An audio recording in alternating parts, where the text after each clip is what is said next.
อยเลื่อนใหญ่ๆที่อาจจะทำอันตรายได้ก็คือเรือเลื่อนที่อยู่ในประเทศพม่าครับเรือประเทศพม่าในอดีตมันเกิดเป็นทางไกลจากกรุงเทพมหานครมากประมาณหลายร้อยกิโลเมตรแต่ว่าการผู้บริการทางการเขาบอกว่าทิศทางที่เกิดเรื่องที่เกิดในพม่ามาถึงกรุงเทพมหานครจะเป็นพื้นที่เหลวนะการเคลื่อนตัวของพลังงานของแผ่นดินไหวถ้ามันมีสื่อเป็นซอฟต์มัดหรือเป็นดินเหลวมันจะขยายตัวมีพลังงานขยายตัวออกมารุนแรงมากถ้าเป็นเล็กร็อกหรือแจ้นี่จะเล็กน้อยแต่ถ้าเป็นดินเหลวระหว่างเราระหว่างประเทศนครกับจุดที่เกิดที่พม่าเนี่ยจะเป็นเหลวนะมันจะมีการขยายตัวที่พลังงานออกมารุนแรงมากเป็นตัวอย่างนะที่นี้ไว้ขนาด8 ริกเตอร์ในพ.ศ. 2528ห่างจากกรุงเม็กซิโกซิตี้นะครับ350 กิโลเมตรทำให้อาคารมากกว่า600 หลังเสียหายรุนแรงมีผู้เสียชีวิตถึง10,000 คนนะครับก็เกิดจากการเกิดแผ่นดินไหวห่างจากกรุงเม็กซิโกซิตี้350 กิโลเมตรนะครับเป็นแผ่นดินไหวขนาด8 ริกเตอร์ทำให้อาคารบ้านเรือนเสียหายมากเพราะว่าผ่านพื้นดินที่เหลวกรุงเทพมหานครนะครับนี่เป็นพื้นที่หน้าตัดของกรุงเทพมหานครกรุงเทพมหานครใต้กรุงเทพมหานครในดินเหลวนะครับเป็นแอ่งนี่เป็นน้ำเจ้าพระยาใต้ดินนะครับอันตรายมากพอสมควรเพราะว่าเป็นดินเหลวที่เกิดแผ่นดินไหวจุดที่เกิดแผ่นดินไหวใหญ่ๆอยู่ประเทศพม่าข้อมูลของประเทศพม่าประมาณ8 ริกเตอร์อยู่ตรงนี้ถ้ามันไหวตรงนี้แล้วมันมีส่งพลังงานไปประเทศนครการต้องการไม่กี่ร้อยกิโลเมตรพลังงานจากนี้ไปถึงประเทศนครทำให้เกิดความเสียหายแก่อาคารบ้านเรือนที่อยู่ในประเทศนคร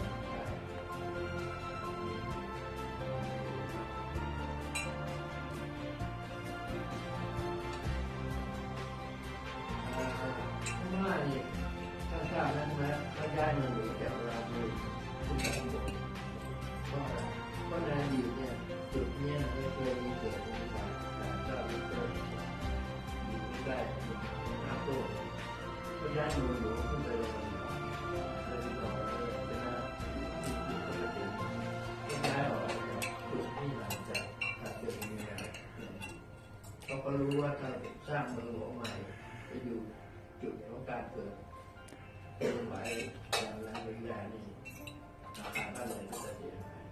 ของเรานี่อยู่ห่างจากจุดที่เคยเกิดเป็นไหวนี่8 ริกเตอร์8 9 ริกเตอร์อยู่ในกรุงเทพมหานครไม่เท่าไหร่เลยกรุงเทพมหานคร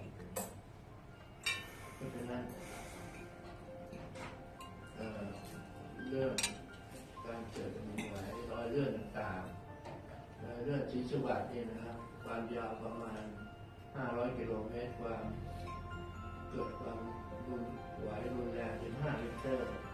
5.9 ริกเตอร์เมื่อที่22 เมษายน 2526ถ้าเกิดไหวนะครับ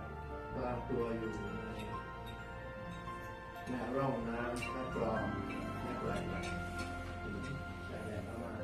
แล้วก็มีรอยเลื่อนที่อยู่ใกล้ๆรอยเลื่อนที่ว่าคือรอยเลื่อนเจดีย์สามองค์ยาว250 กิโลเมตรความเกิดเป็นดินไหวรุนแรงที่7.6 ริกเตอร์เมื่อที่7 มกราคม 2480เกิดหลายครั้งอยู่ในลำน้ำแรงน้อยนะครับตลอดสายจนถึงรอยเลื่อนสแกนพม่าครับอันนี้เป็นรอยเลื่อนที่อยู่ใต้เขื่อน2 เขื่อนที่มีเขื่อนเขื่อนก่อนมีรอยเลื่อนที่เกิดโดยธรรมชาติ2 เขื่อนที่น่ากลัวที่ผมเคยไปบรรยายแล้วก็ไปบอกให้เจ้าหน้าที่ของการไฟฟ้าฝ่ายผลิตทราบพยายามติดตั้งเครื่องโซโนกราฟเครื่องอะไรต่างๆไว้บนเขื่อนเพื่อจะได้ทราบว่าถ้าเกิดแผ่นดินไหวนี่ เกิด2เกิดก็เกิดสูงคือเกิดใหญ่มากอาจารย์ดร.ปัญญาที่แม่เป็นหน่วยของจุฬาเคยคุยกันแล้วบอกว่าถ้ามันมีไหวที่เกิดในบริเวณใต้ตัวตัวการล้าแล้วเกิดความเสียหายเพราะน้ำในเกิดมันจะกดดันน้ำเกิดเพิ่มเติมท่านก็ให้ข้อมูลว่าในอดีตนะครับมีการเกิดมีไหวใต้ตัวเกิดโรคทำให้เกิดการตายอันนี้ก็เป็นจริงนะครับเกิดมีไหวที่เกิดมีสารเกิดด้วยก็เป็นมีใต้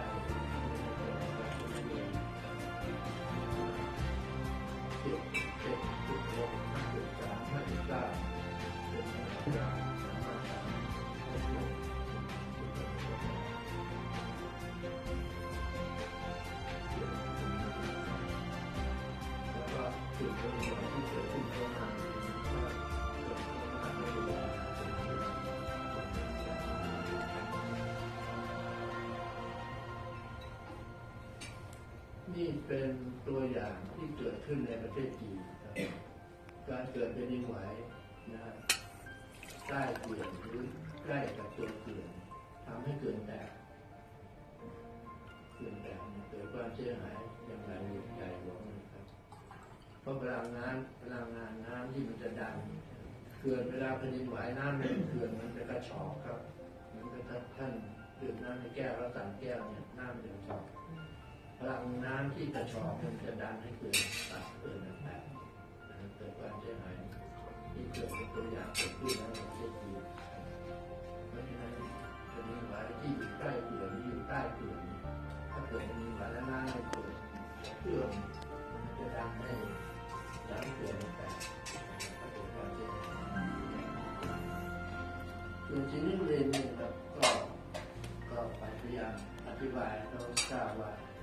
ควรจะทำอะไรทุกอย่างตอนนี้เขาก็มีการปฏิรูปเขื่อนใหญ่เขื่อนสูงนะครับถ้าน้ำจะมีมาตรการไหนที่จะเกิดประชาชนได้การเขื่อนจะมีสูง25 เมตรนะครับถ้าแตกเมื่อไหร่นะครับน้ำที่ท่วมกาญจนบุรีสูง25 เมตรถึงราชบุรีก็ประมาณ15 เมตรนี่น้ำที่จะถ้าเกิดแสงท่วมตรงนี้นะที่กาญจนบุรีนี่น้ำสูงถึง25 เมตรทันทีเลยเพราะท่านอยู่ตรงนี้ก็หนีไม่มีทางหนีได้แล้วก็ไล่มาถึงกาญจนบุรีถึงเมืองราชบุรีก็ถึงนครปฐมไล่มาถึงเต้นมาก่อนจะบรรยายจากคะแนนเป็นดินไหวของจุฬาคาดว่าถ้ามาถึงกรุงเทพมหานครเทพนมที่แม่น้ำเจ้าพระยาประมาณ3 เมตรก็คงจะทำความเสียหายแก่กรุงเทพมหานครแต่ว่าถ้าท่านอยู่ในการเดินทางระหว่างนครปฐมกรุงเทพในช่วงที่มันสูงมันจะมีเวลาแค่ไหน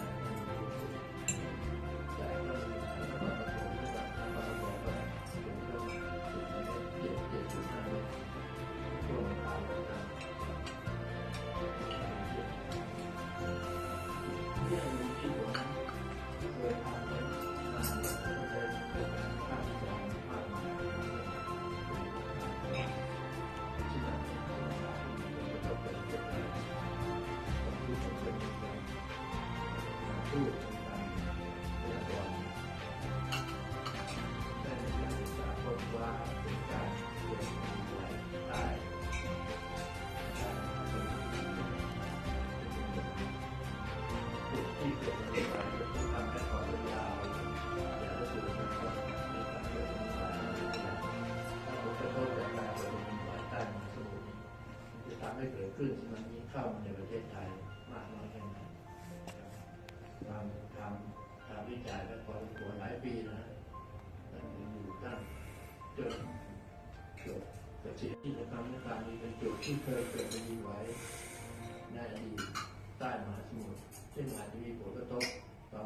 ประเทศไทยทำเรคคอร์ดทำอะไรไว้ผลกระทบก็เกิดขึ้นจริงๆทำให้เกิดสึนามิซัดเข้ามาก่อนที่จะทำเกิดสึนามิต้องทำหนังสือนะครับทำหนังสือในฐานะตอนนั้นเป็นผู้ที่เป็นหนังสือเรียนทำหนังสือแจ้งหน่วยราชการต่างๆบอกว่าถ้าเกิดเป็นดินไหวนะจะมีเป็นดินไหวที่ไหนทำมาเสียหายขึ้นสึนามิจะมีผลกระทบต่ออะไรบ้างนะแล้วก็มีการเตือนให้ประชาชนทราบนี่เป็นหัวข้อเป็นอาร์ติเคิลที่ผมบอกชัดเจนเลยว่าอาจสันนิษฐานได้ว่าการเกิดเป็นดินไหวเป็นใช่ว่าจะก่อให้เกิดขึ้นสึนามิพัดเข้าหาฝั่งภาคใต้ฝั่งตะวันตกได้แก่ดินไหวในทะเลอันดามันดินไหวในทะเลฝั่งสุมาตราโดยคาดว่าจะมีผลกระทบต่อบริเวณชายฝั่งตะวันตกของจังหวัดระนองพังงาภูเก็ตกระบี่ต่างๆนี่ผมทำเป็นจดหมายทางราชการถึงหน่วยงานที่เกี่ยวข้องทำแผนที่ให้เสร็จเลยว่าถ้ามันไหวตรงนี้มีผลกระทบตรงไหนบ้างไหวตรงนี้มีคลื่นมาถึงตรงไหนบ้างสิ่งที่ผมได้รับก็คือว่าผู้ว่าภูเก็ตได้ผมเข้าจังหวัดเลยนี่ภูเก็ตไม่ให้ตรงนี้เข้าจังหวัดผมไปบรรยายที่ภูเก็ตท่านให้ผมไปอยู่ไหนไม่ให้อยู่ตามโรงแรมบอกถ้านายนิดมาให้อยู่ที่วัดที่วัดสายวัดอยู่นี่พระผู้ว่าจังหวัดภูเก็ตผมยังจำท่านชื่อท่านได้ที่จะเด็กมีสว่างก็คือแบบนี้ชื่อท่านว่าท่านเป็นคนไม่ให้ผมเข้าไปบรรยายให้ประชาชนในจังหวัดภูเก็ตซึ่งอาจจะได้รับผมลงภูเก็ตทำงานกับอยู่ท่านให้ผมเข้ามาทำไมเกิดความเสียหายแก่การท่องเที่ยวทำให้จังหวัดลดจอยท่านออกเป็นหนังสือว่าห้ามผมเลยให้ผมเข้าถ้ามันก็เกิดขึ้นจริงๆนะจากการเกิดเป็นที่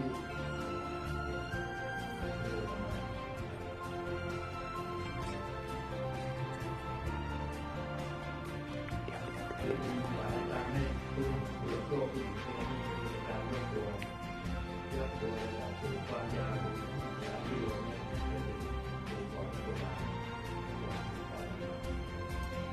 ตัวแล้วก็ขึ้นตัวให้ยกตัวอย่างนี้ไปยกตัวขึ้นประมาณ4 ตัว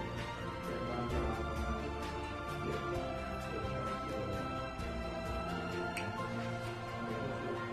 เข้าในน้ำมันยกมือขึ้นข้างนึงมันจะยกตัวขึ้นนี้ก็เกิดขึ้นเข้ามาทั้งสองด้านขึ้นมาทั้งสองด้านเป็นขึ้นสึนามิซึ่งอยู่ใต้น้ำในมหาสมุทรลึกมากแต่คลื่นนี้เมื่อมาถึงชายฝั่งแล้วมันจะยกตัวขึ้นนะครับที่อยู่ใต้มหาสมุทรความสูงของคลื่นจะไม่มีพอมาถึงใกล้ฝั่งมันจะยกตัวขึ้นสูงถึง16-17 เมตรที่การชายฝั่งภูเก็ตพังงากระบี่ครับอันนี้เป็นภาพที่เห็นว่าการเคลื่อนตัวของโลกที่อยู่ใต้มหาสมุทรลึกเนี่ยถ้ามันเคลื่อนตัวมาถึงไหนนี่มันจะทำให้มีคลื่นสูงขึ้นได้เป็นการเคลื่อนตัวของโลกที่จริงมีวิดีโอเนี่ยจะไม่อยากมาฉายเพราะมันใช้เวลามากถ้าท่านสนใจจะว่าเราจะทำก็มีการเคลื่อนตัวของโลกจากจุดที่มันเกิดขึ้นจนหัวก่อนมาตราตรงนี้ผมก็ต้องต่อประเทศไทยประเทศอินเดียประเทศศรีลังกาแล้วก็มาที่ทะเลสาบถึงแอฟริกาเป็นการเคลื่อนตัวของคลื่นจากจุดกลางเกิดเมื่อคราวที่แล้ววันที่26 กันยายน 2547คริสต์มาสพอดีหลังคริสต์มาสพอดีมันรุนแรงมากเป็นสึนามิที่รุนแรงมากที่สุดนะครับแต่มา ถึงประเทศไทยเนี่ยขนาดเป็นจุดตรงนี้ที่เกิดถึงประเทศไทยใช้เวลาถึง90 นาที เราไม่เคยเจอไม่เคยรู้ไม่เคยศึกษาว่าถ้ามีสึนามิมาแล้ว90 นาทีนี่ท่านหนีทันคนจะไม่ตายแต่เราตายเป็นหมื่นครับในวันนั้นตายคนตายเป็นหมื่นแต่คนที่ตายหมดทั่วประเทศที่มีสึนามิตายตายไป200,000 กว่าคนทั้งอินเดียทั้งศรีลังกาทั้งเรื่องต่างๆซึ่งถ้าเรารู้จักภัยธรรมชาติรู้ว่าการเกิดขึ้นได้ระเบิดคือได้ในความที่เกิดขึ้นแล้วก็เกิดขึ้นได้คน200,000 กว่าคนเกิดจากที่เราไม่รู้แล้วเราก็คัดค้านมาเป็นนี้ไม่ผู้คนที่ดูเก่งมากน้ำสูงขึ้นมาท่วมทางที่บ้านมาที่บ้านมาเอาเรือมาเป็นไหนเป็นตรงไหนที่ตามจากเรือไปต้องตามที่เดินขึ้นไปดู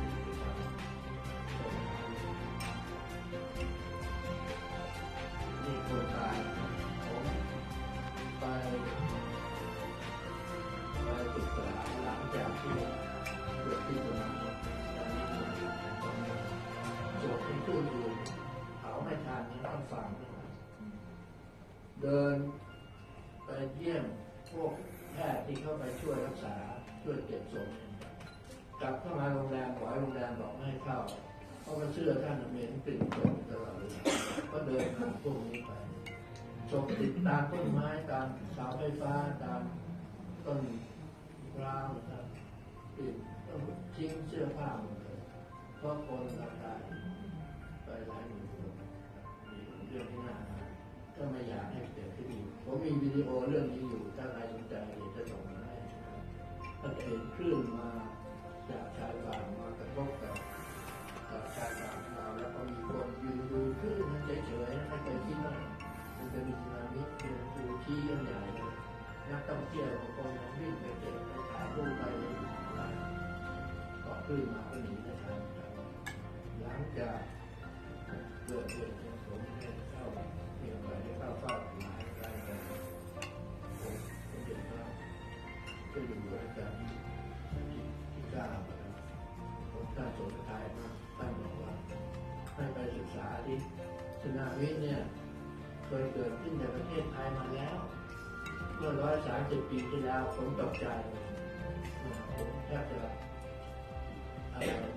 ขนาดทำอยู่กรมอุตุที่ทำสื่ออายุเนี่ยยังไม่รู้ว่ามีสึนามิในประเทศไทยแต่องค์พระบาทสมเด็จพระเจ้าอยู่หัวทรงชาติเป็นท่านบอกไปศึกษาดูไปค้นคิดดูไปค้นคว้าดูว่าเราเคยเกิดมาแล้วครั้งหนึ่งเมื่อประมาณ100 ปีนะ130 ปีท่านบอก130 ปีเลยท่านทราบได้ยังไงนะผมอยู่ในวงการนี้มาตลอดจนถึงอายุไม่เคยทราบว่าประเทศไทยได้รับสึนามิมาเมื่อ130 ปีแล้วแต่พระองค์รับสั่งบอกไปศึกษาดูแล้วดูที่ว่าทำไมมันเกิดขึ้นมาแล้วทำไมครั้งนี้เราเกิดไม่ทันเพราะว่าหน้าแตกเลยก็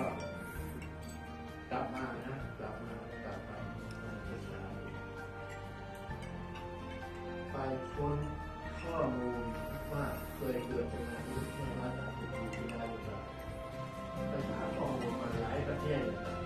ไปเจอข้อมูลของประเทศนี้ต่างๆมันก็เลยเขามีแผนที่เลยว่าเคยเกิดสึนามิเมื่อ130 ปีมันมีผลกระทบกับประเทศไทย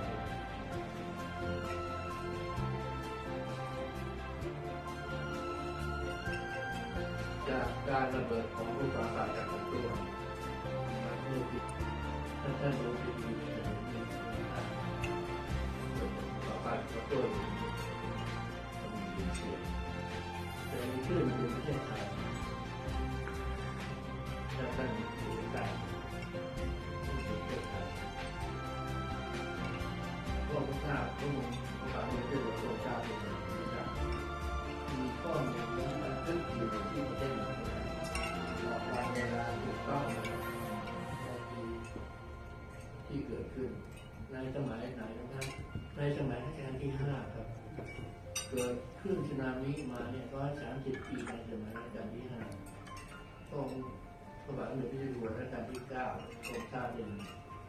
ท่านบอกเกิดมาแล้ว130 ปีที่แล้วแต่เราไม่เคยบันทึกไม่เคยจดจำและก็คงมีคนตายด้วยท่านรับสั่งมีคนตายอยู่แต่คนตายนั้นอาจจะไม่รู้ว่าเป็นเรื่องสึนามิอาจจะนึกว่าเป็นพายุผมก็ไม่ได้มีโอกาสไปที่ประเทศอิสราเอลไปขอข้อมูลเขาให้มานะข้อมูลประเทศอิสราเอลที่นี่ประเทศแรกๆถ้ามันชุดนี้อยู่ในนั่นของเลยครับประวัติก็เลยว่าเกิดขึ้นสึนามิในอินโดนีเซียเมื่อ130 ปีที่แล้ว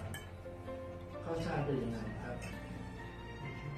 ผมก็ถามว่าเขารู้ได้ยังไงประเทศในตะวันออกกลางหรืออินโดนีเซียทั้งหลายร้อยโลกเขารู้ได้ยังไงเกิดสึนามิเมื่อ130 ปีที่แล้วเขาบอกในสมัย130 ปีที่แล้วในสมัยรัชกาลที่5ปกครองประเทศในตะวันเขาเป็นมีก็เป็นเนอร์เขาเรียกก็เป็นเนอร์เป็นคนที่ปกครองประเทศอินโดนีเซียอยู่คือพูดง่ายๆประเทศอินโดนีเซียเนี่ยเคยเป็นเมืองขึ้นของประเทศในเวลา130 ปีที่แล้วเพราะฉะนั้นก็จะส่งเขาเรียกก็เป็นเนอร์มาคุมเมืองขึ้นของเขาเมื่อ130 ปีที่แล้วแล้วเวลาฝรั่งนี่เขาละเอียดเวลาเขาเกิดอะไรขึ้นใน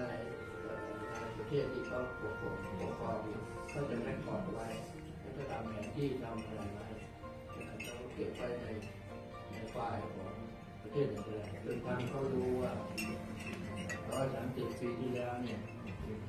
ที่ก่อนเข้ามาเป็นกอร์เนอร์ปกครองที่อินโดนีเซียมีหลายบ้านใหญ่คนตายเยอะแยะนะครับมีคนตายถึง36,000 คนแล้วก็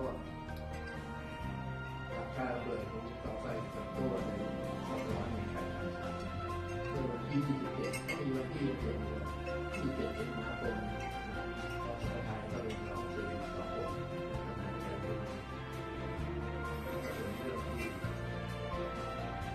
ต้องหยุดชะงักเลยทำไมประเทศไทยก็รักกันไม่ได้สมัยนั้นนะครับคนที่อยู่ในภูเก็ตพังงาก็มีคนน้อยก็ตายคนเสียชีวิตน้อยก็คงไม่รู้ว่าเป็นคลื่นสึนามิอะไรแล้วก็เป็นคลื่นลมมีลมกระโชกเข้ามาก็เลยมาช่วยกันแต่หลังจากการเกิดสึนามิเมื่อวันที่7 สิงหาคมเราได้ทราบว่าและคนที่ไม่ตายเลยจากการเกิดสึนามิเมื่อวันที่26 กันยายน 2541ก็คือคนชาวมอร์แกนที่อยู่ในทะเลน้ำมันชายฝั่งประเทศไทยอยู่ในเกาะทะเลน้ำมันใช่เกาะหมู่เกาะสุรินทร์ชาวบ้านที่อยู่ในเกาะสุรินทร์เป็นชาวมอร์แกนไม่เสียชีวิตเลยสักคนแต่คนไทยที่อยู่ที่ภูเก็ตพังงากระบี่อะไรพวกนี้เสียชีวิตเป็นหมื่นเป็นพันแต่ชาวมอร์แกนนี่เขาไม่ตายเลยอะไรครับผมก็แปลกใจมีนักข่าวจาก CNN กับ BBC ซึ่งมาทำข่าวสึนามิในตอนนั้นได้เดินทางไปที่เกาะที่ชาวมอร์แกนเขาอยู่แล้วก็ไปถามเขาว่าทำไมพวกยูไม่ตายเลยทำไมคนตายที่เกาะพีเกาะอะไรก็ตายเนี่ยทำไมยูไม่ตายเลยเขาไม่ได้พูดภาษาอังกฤษหรือพูดภาษาของเขาเองทำไมชาวมอร์แกนไม่ตายเลยชาวมอร์แกนเขาบอกเขารู้ว่าการเกิดสึนามิราคาสุดของชาติอินเดียนะครับเขารู้มาจากบรรพบุรุษของเขาซึ่งเคยมีผลกระทบจากการเกิดสึนามิครั้งแรกเมื่อเกิดภูเขาไฟระเบิดยอดภูเขาไฟระเบิดตัวสั่งสอนเข้ามานักข่าวของCNN ยังไง2 generation นะจาก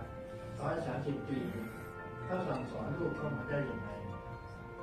ว่าถ้ามีแผ่นดินไหวแล้วมีคลื่นสึนามิมาให้หนีตามออร์แกนเขาบอกนักข่าว BBC กับ CNN มาเขาสั่งสอนมา2-3 generation ว่าถ้ามีการเกิดแผ่นดินไหวรู้สึกการเกิดแผ่นดินไหวสั่นสะเทือนรุนแรงเนี่ยนะให้ไปที่ชายทะเลดูว่าน้ำทะเลมันจะมีการเปลี่ยนแปลงไหมถ้าน้ำทะเลลดออกไปจากชายฝั่งไกลๆเนี่ยมันจะลดน้ำขึ้นน้ำลงพอไปไกลๆเป็นชายหาดยาวเลยไม่ต้องทำอะไรเลยขึ้นไปอยู่ที่สูงเนี่ย3 ข้อนี้เดียวแต่ยังไหวรู้สึกได้น้ำทะเลลดขึ้นไปอยู่ที่สูงทันทีเลย3 ข้อนี้เราสามารถจะเอาตัวรอดได้เพราะในตอนนั้นเขามีประสบการณ์เกิดขึ้นเขาก็เลยสอนลูกหลานเข้ามาจนถึง2-5 ปีแล้วเขาก็ทำเลยดูสอนมาให้ใหม่ดูไม่เขียนไม่มีภาษาเขียนเลยมีแต่ภาษาพูดแล้วเนี่ยมันผ่านมา130 ปีดูสอนเก็บหลักอยู่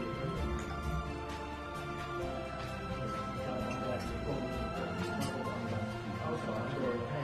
ผู้หญิงชาวออร์แกนเวลามีลูกนะครับเวลามีลูก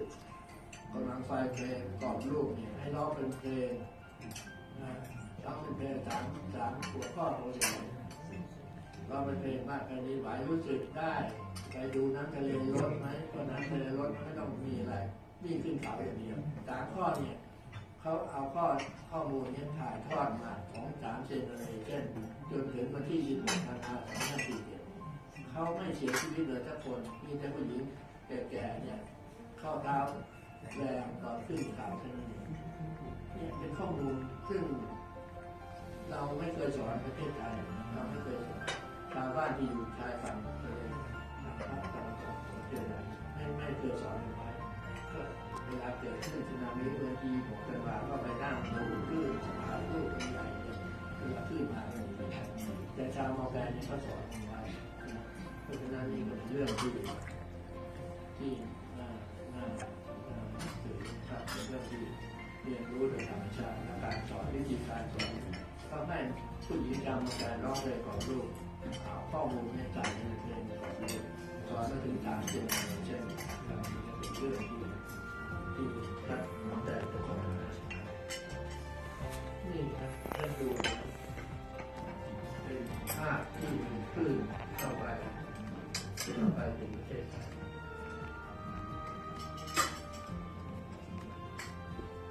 จากเข้าไปกระตัวเป็น8-9มีคลื่น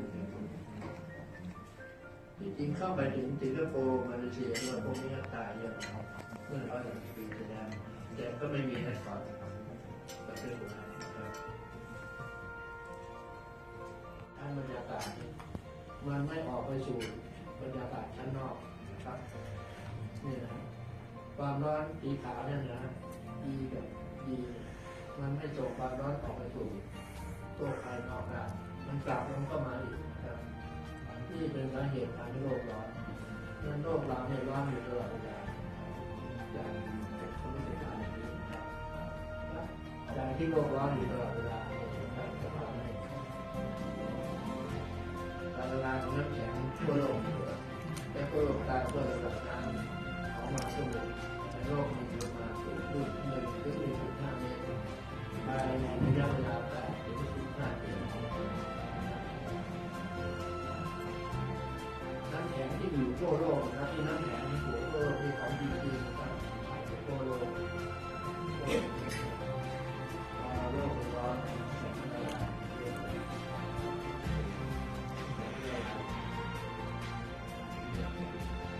ก็น้ำแข็งเนี่ยที่ลอยอยู่น้ำแข็งที่ลอยอยู่ในมหาสมุทรลอยอยู่เนี่ยเป็นกิโล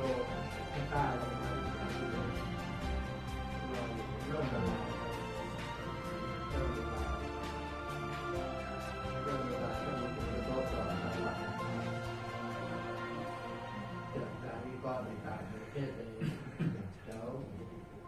วโลกเหนือนี่นะครับมีน้ำทะเลลุกล้ำเข้ามาจากปี 992 ถึง 2002 เนี่ยชายฝั่งทะเลของประเทศที่อยู่ทั่วโลกเหนือ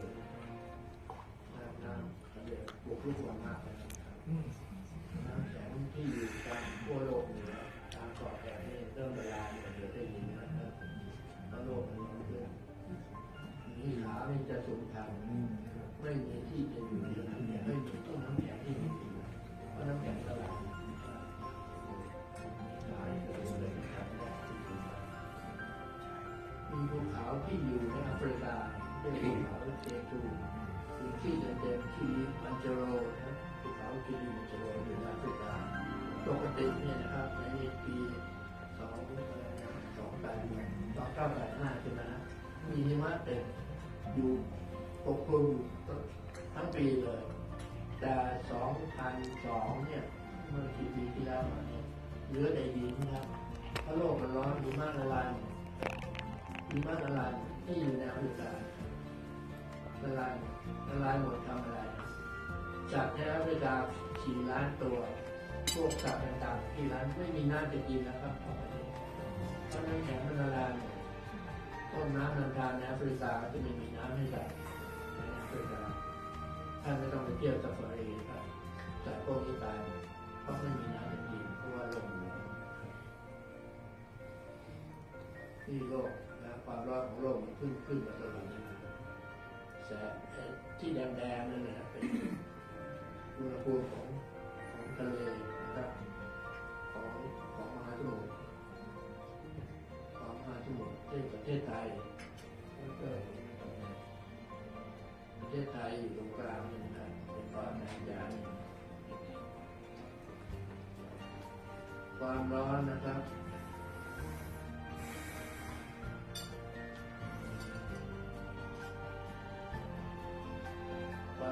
ความหนาวน้ำแข็งนะจาก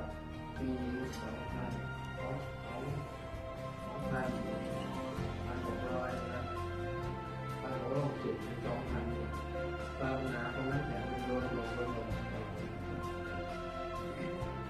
ริมาณน้ำในมหาสมุทรเพิ่มขึ้นตลอดเวลา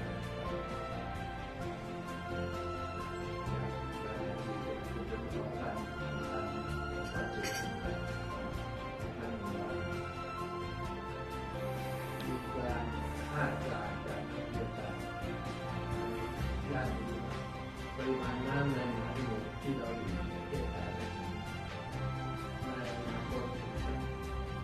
บริเวณที่สูงจะมีน้ำในมหาสมุทรต่อไปที่ไม่กี่ปีจะมีน้ำลดสูงขึ้นมา 1.5 ถึง 5 เมตรในอนาคตตอนนี้ยังมีแผ่นดินอยู่นะอีกไม่กี่ปีนะน้ำมันท่วมที่ดำๆน้ำท่วมในประเทศไทยก็โดนด้วยประเทศไทยก็โดนด้วยอินโดนีเซียก็โดนด้วยโดนเพราะฉะนั้น global warming ติดโซช็อตในความกำลังใกล้มาclimate change quickening จากการคาดการณ์ของมหาวิทยาลัยฮาร์วาร์ดนะครับสหรัฐอเมริกาน้ำแข็งทั่วโลกละลายทำให้ระดับน้ำทะเลสูงขึ้นจนถึงเกาะ